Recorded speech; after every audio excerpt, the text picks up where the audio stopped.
Good news naman sa mga kapatid nating senior citizens, aprobado na ng House Committee on Senior Citizens ang panukalang magpapalawig sa social pension coverage nyo. At mula sa Kamara, nasa linya ng telepono, si Marian Enriquez. Marian, kung sakali, ano-ano ba itong mga benepisyo na madadagdag para sa seniors?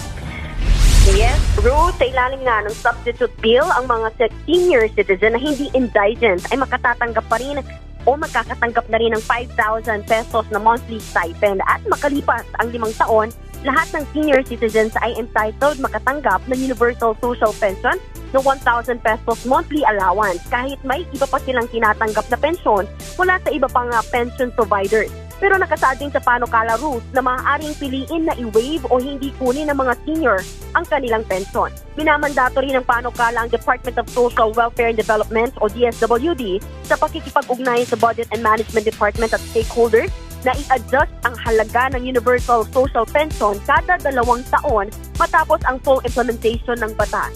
Ililipat din ang pagpapatupad, distribution at management ng social pension mula DSWD sa National Commission on Senior Citizens sa loob ng hindi lalagpas ng 3 taon. Ang isa sa mga may akda ng panukala na si Marikina 2nd District Representative Biro Kimbo, ikinatuwa ang pag-aproba nito sa komite.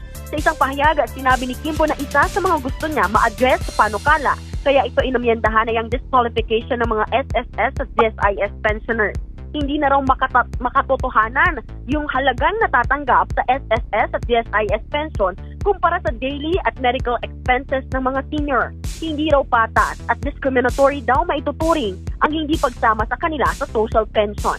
Samantala, Ruth, pag-usapan naman natin yung BICAM na nakatakda nga na 4 p.m. ngayong hapon, kinumpirma ng House contingent na pupunta sila sa BICAM Conference Committee mamayang 4 p.m. sa PICC sa Pasay. Ayon kay House Committee on Appropriations Chair Mika Sonsing, all systems go daw at siguradong nandun sila sa BICAM mamaya.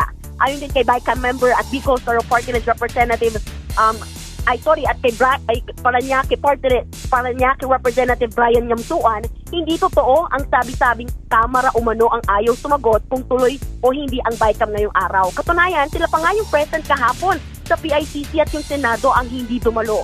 Ilang ulit na rin giniit ni Mika Sonsing na gusto nilang matuloy na ang BICAM hearing para umusad ang budget deliberation lalo't magigipit na sa oras.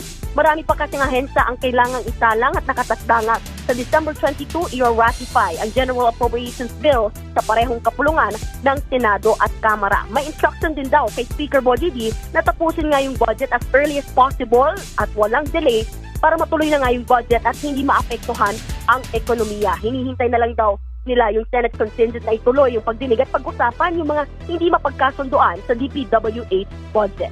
Umaasa rin yung Kamara na hindi magkakaroon ng re-enacted budget para sa susunod na taon.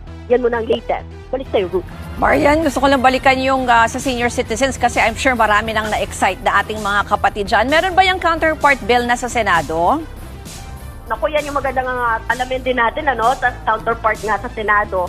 Pero dito sa Kamara, paniguradong pasado na po ito sa komite at umaasa tayo na sa susunod na taon, pagbalik nga ng sesyon sa Kongreso ay isasalang na ito sa plenaryo.